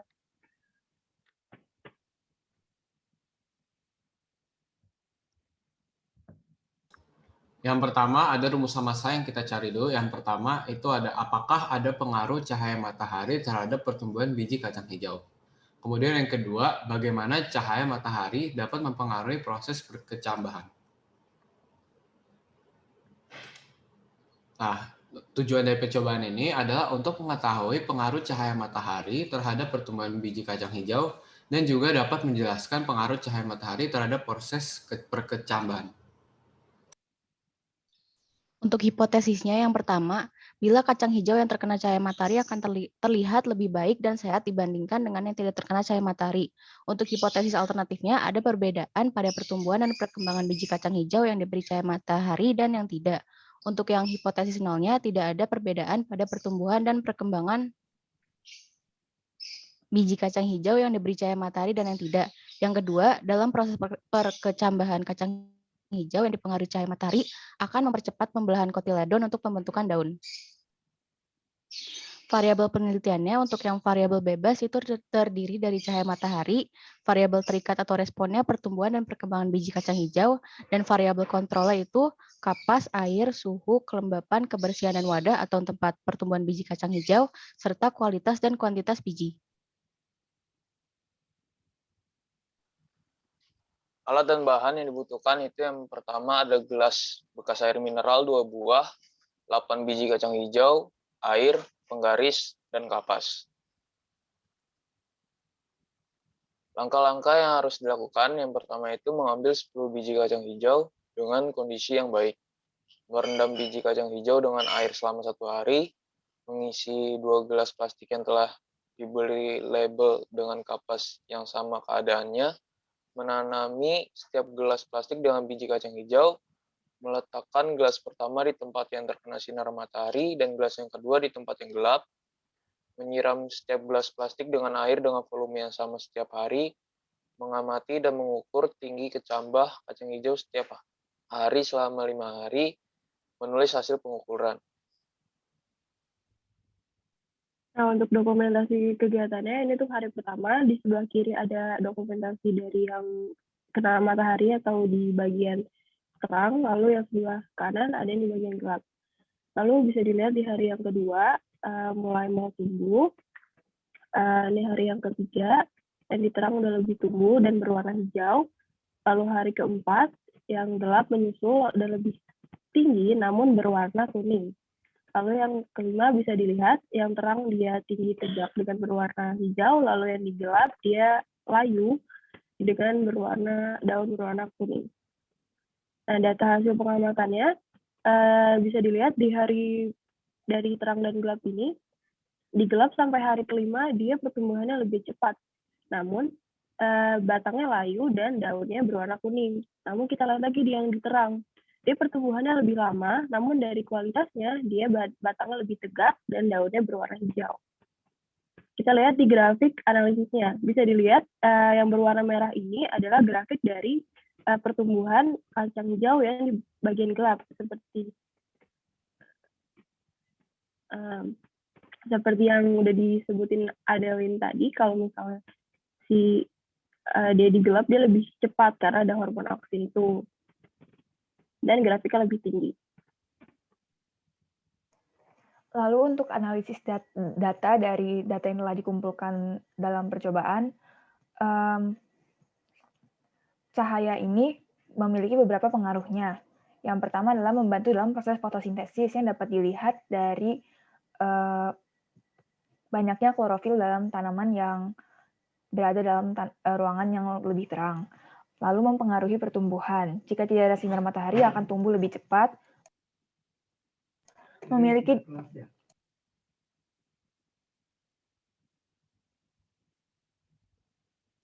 mempengaruhi pertumbuhan. Jika tidak ada sinar matahari akan tumbuh lebih cepat, memiliki daun kecil dan tipis kekuning-kuningan, batangnya lemah dan akarnya tidak banyak. Hal ini dipengaruhi oleh tadi pertumbuhan etiolasi yang dipengaruhi oleh fitohormon auksin yang bekerja secara optimal sehingga batang tumbuh cepat tapi layu dan daunnya kecil dan tidak ada klorofil. Sedangkan kecambah yang diletakkan di tempat dengan sinar matahari akan tumbuh dengan lebih lambat, namun memiliki daun yang tumbuh di antara kotiledon, cepat menghijau dan tebal, batangnya kuat dan akarnya banyak. Maka dari itu, kesimpulan yang dapat ditarik dari percobaan tadi adalah berdasarkan percobaan, pengaruh faktor luar terutama cahaya matahari terhadap pertumbuhan-tumbuhan dapat disimpulkan bahwa tumbuhan akan lebih cepat tumbuh jika diletakkan di tempat yang gelap dibanding di tempat yang terang. Hal ini terjadi karena cahaya matahari menguraikan hormon auksin sehingga menghambat pertumbuhan. Namun, tumbuhan yang tumbuh dalam tempat yang lebih gelap akan memiliki batang yang lebih panjang namun layu dan daun yang kekurangan klorofil sehingga tidak dapat berfotosintesis dan warnanya kuning bukan hijau. Cahaya matahari juga mempengaruhi pertumbuhan dalam beberapa proses, yaitu fotosintesis, fototropisme, fotomergenesis, dan fotoperiodisme. Fotosintesis ini adalah penguraian cahaya matahari bersama dengan air serta nutrisi yang diserap oleh akar dalam klorofil sehingga menghasilkan karbohidrat untuk digunakan oleh tanaman dan juga oksigen yang akan digunakan oleh tanaman serta dilepaskan ke udara. Fototropisme ini adalah pertumbuhan atau penjalaran tumbuhan menuju tempat yang memiliki cahaya. Misalnya tanaman yang diletakkan di sebelah jendela akan cenderung tumbuh dan menjalar ke arah jendela tersebut. Lalu ada fotomergenesis. Fotomergenesis ini adalah fase gelap pertumbuhan dari tanaman yang tumbuh dalam ruangan yang gelap. Dan fotoperiodisme ini adalah durasi waktu tanaman diberi cahaya yang akan mempengaruhi pertumbuhan serta inisiasi pertumbuhan bunga pada tanaman, sehingga mempengaruhi reproduksi tanaman. Terima kasih kelompok pertama ya, kelompok 1 ya, luar biasa. Ini paparan hasil penelitian dari kelompok pertama tentang faktor eksternal berupa cahaya. Ada tanggapan dari kelompok lain?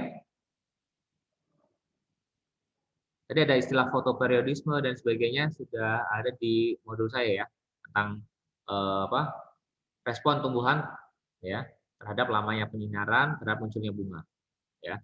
Kemudian kelompok yang lain mungkin ada yang sama penelitiannya dengan kelompok 1 tentang faktor eksternal cahaya. Ada yang kemarin yang sama? Sama nggak hasil penelitiannya kalau tempat gelap itu lebih tinggi? Coba kelompoknya siapa? Kelompok berapa sih yang penelitiannya tentang cahaya? Sama nggak yang tempat gelap itu lebih tinggi? Kelompok saya, Pak. Ya, Iya, sama ya, ya betul. Ya karena cahaya itu yang pertama cahaya dibutuhkan untuk proses fotosintesis, namun dia merusak hormon auksin, menguraikan hormon auksin sehingga pertumbuhannya lebih lambat jika dibandingkan dengan kecambah yang di tempat yang gelap. Oke, terima kasih, kita beri aplaus untuk kelompok pertama, luar biasa ya anak-anakku semua, kalian hari ini luar biasa dalam diskusi kelompok, kemudian diskusi kelas ya.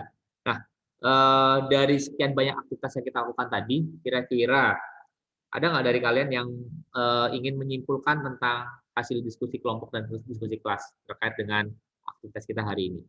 Silakan, kalian ingin menyimpulkan? Yuk, yang belum ngomong siapa? Ayo gantian. Silakan.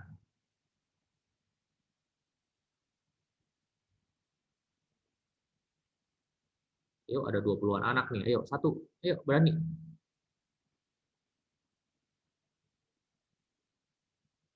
Yuk, open mic. Saya, Pak. Siapa tuh? Ocha. Oke, Rosa, silakan. Apa kesimpulan yang bisa Ocha dapat dari aktivitas kamu hari ini? Kesimpulan yang saya dapat itu adalah terdapat faktor eksternal dan internal dari pertumbuhan dan perkembangan dari tanaman. Yang pertama, faktor internal yang berpengaruh terhadap pertumbuhan tanaman adalah gen dan hormon. Faktor eksternalnya cahaya, air, nutrisi, air dan kelembapan, nutrisi, suhu, dan tanah. Salah satu contohnya adalah cahaya. Cahaya itu menghambat pertumbuhan karena menguraikan hormon auksin yang seperti Adeline bilang sebelumnya. Kemudian misalnya kecambah di tempat gelap lebih tinggi daripada tempat terang, tetapi daun kuning dan melayu. Hal ini disebut etiolasi. Oke, terima kasih Ocha ya. Jadi yang bisa Ocha ambil hari ini adalah bahwa proses pertumbuhan pada taman itu dipengaruhi oleh 2 faktor, itu faktor internal dan faktor eksternal ya Ocha ya. Internal contohnya tadi ada gen, ada berbagai banyak hormon tadi ya. Baca lagi nanti. Kemudian faktor eksternal ya ada banyak juga, salah satunya adalah cahaya. Cahaya yang gelap mempengaruhi pertumbuhan tanaman yang disebut sebagai apa tadi Ocha? Etiolasi, betul. Oke, terima kasih. Dari aktivitas hari ini ada yang mungkin ingin merefleksi kira-kira pembelajaran kita hari ini seperti apa sih kok? Mungkin ada yang nggak suka, ada yang suka. Silakan. Seperti apa sih pembelajaran kita hari ini? Saya, Pak. Iya. Iren ya? Iren, silakan. Menurut saya kegiatan hari ini sangat menarik, Pak. Namun saya merasakan waktu masih kurang untuk berdiskusi. Terima kasih, Pak. Oke, terima kasih Iren. Iya, waktu masih kurang, tapi kita juga agak melewati waktu juga nih. Saya nggak enak sama jam berikutnya, ya. Kita mundur selama beberapa menit. Saya izin ke guru yang bersangkutan. Oke, terima kasih Iren atas tanggapannya. Luar biasa kalian hari ini ya belajar dengan aktif. Semua kelompok overall sangat bagus sekali. Paparan yang dipresentasikan lebih bagus daripada paparan yang kemarin. Kalau kemarin kalian kurang persiapan paparannya, nah sekarang kalian sudah mempersiapkan ya. Di kelompok kalian juga bikin presentasi sebagus semuanya. Saya nggak bisa lagi nih mana kelompok yang baik, mana kelompok yang kurang, tapi semuanya luar biasa baik semua kelompok pada hari ini ya. Sehingga kita sama-sama beri plus buat kalian semua. Luar biasa ya. Nah, di akhir nanti tolong masukkan apa yang telah kalian paparkan tadi di GC ya. Sudah saya sediakan upload untuk aktivitas kita hari ini di LKPD, kemudian bahan presentasi kalian dan sebagainya. Nah, sebelum kita akhiri, kita sama-sama mendengarkan lantunan lagu ya, lagu dari lagu nasional ya. Ini untuk memberi semangat pada kalian ya, terutama kalian pemuda-pemuda Indonesia yang kedepannya menjadi pemimpin bangsa ini.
Aku tadi sadar.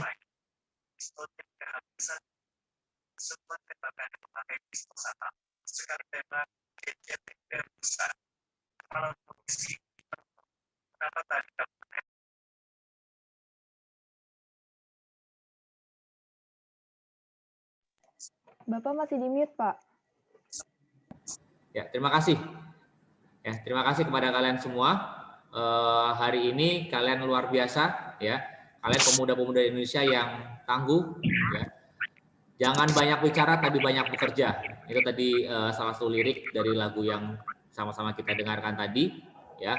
Nah, saya harapkan kalian juga banyak bekerja untuk bangsa ini ya. Kalian adalah calon pemimpin bangsa ini yang nantinya akan menjadi tumpuan dan harapan bangsa ya. Informasi kakak-kakak kalian ya untuk SBMPTN sudah 100 lebih ya. Saya lihat 100 lebih kakak-kakak kalian yang sudah diterima di SBMPTN. Saya harapkan kalian nanti ketika masuk perguruan tinggi pun saya harapkan kalian masuk perguruan tinggi favorit kalian. Ya, saya tunggu nama kalian tercatat di WA grup guru. Oh, Melan, FKUI misalnya, Rosa, FK4 misalnya.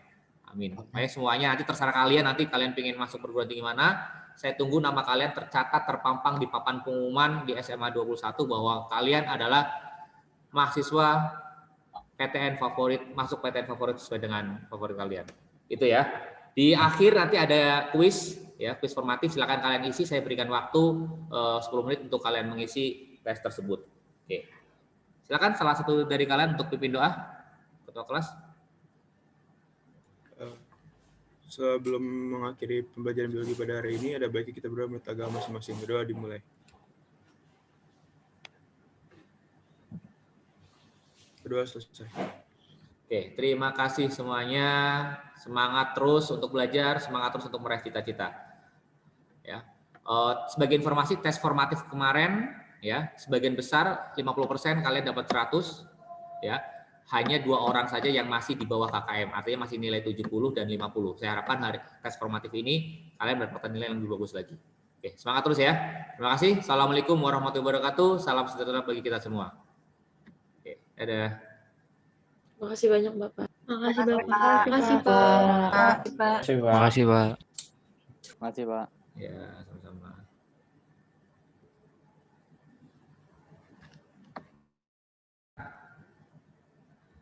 Makasih Pak Agus, Pak Awang. Sama-sama. Iya, Pak. Sudah Lewat waktunya Pak, saya nggak lihat jam Pak, ternyata lewat 10 menit Pak. Iya, bagus. Keasikan itu diskusinya bagus Pak. Iya Pak, kelewatan. Tapi tadi mungkin sedikit ini masukan ya Pak ya. Iya Pak. Ya tadi memang sudah berjalan bagus. Pak Ipan juga bagus, ada penguatan dan pelurusan tadi ya. Ketika ada siswa itu salah konsep, miskonsep, maka Pak Ipan memang harus langsung seperti itu Pak.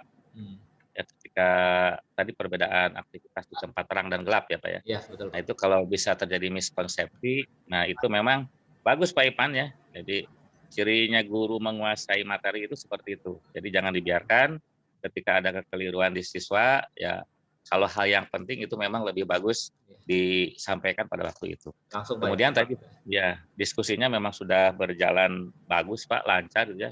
Lebih dinamis dari yang sebelum-belumnya. Memang Pak Ipan sudah ada tambah kemajuan dengan memotivasi siswa sehingga banyak yang lebih berpartisipasi kelihatannya tadi ya. Nah itu.